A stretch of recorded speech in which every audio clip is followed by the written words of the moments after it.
So can you define what restorative justice is? Yes. So RJ, I'll use for shorthand. Yeah, it's essentially a different way of looking at conflict in a way that is a lot more focused on the people who are in it.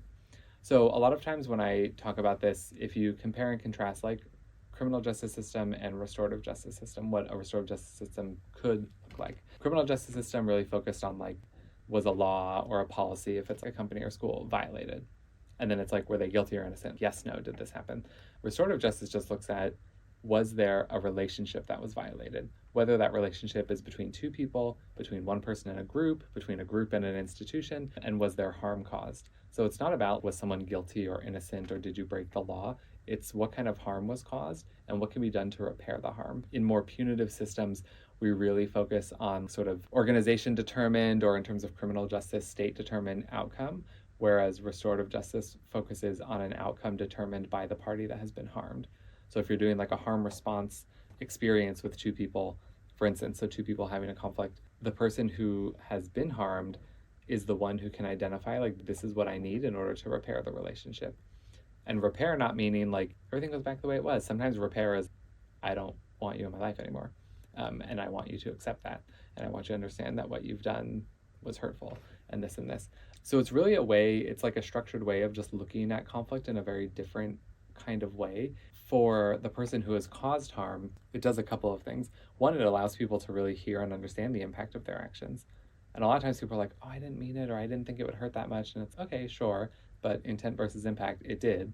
And you should, have to sit with that impact and try and understand it, because what our goal is that we reduce the chances of a similar harm happening again. So when you're talking with people about RJ in general as harm response, one of the biggest questions you ask is, what unmet need did the person have who was causing that harm? And how do we meet that need?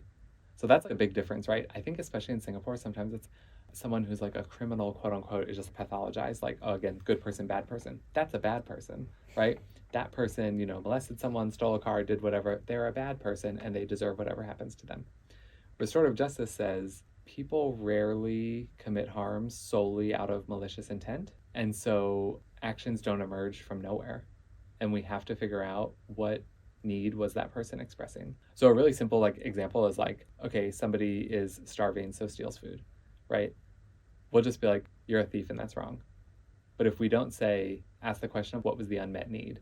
So was the unmet need that they don't have any money, right? Okay, so then what's the bigger issue behind that? Is it hard to find a job in this economy? Do jobs not pay enough?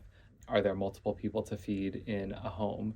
Are they having other things that are going on in their life? So instead of just looking at, oh, something was wrong, happened, like you violated the law, it's like there is an unmet need that's happening. And the unmet need, it doesn't absolve people from their harm that they've caused. What it's intended to do is help us as potential facilitators or people working with folks know how to best reduce that harm and hopefully prevent it from happening again. And it can be used in a lot of different ways. There's circle process where you would sit in circle with people and there's a structure to it, or there can be restorative conversations between two people, either facilitated by a third party or just facilitate yourself. So I talk about this a lot, so I facilitate my own restorative conversations when I'm feeling harmed because I feel comfortable to do that. But yeah, it really focuses just on the people. It focuses especially on the person who has experienced harm, but also a lot on the person who has caused harm, and really trying to get at the underlying experiences that they were having and the underlying needs that they have that are not being met.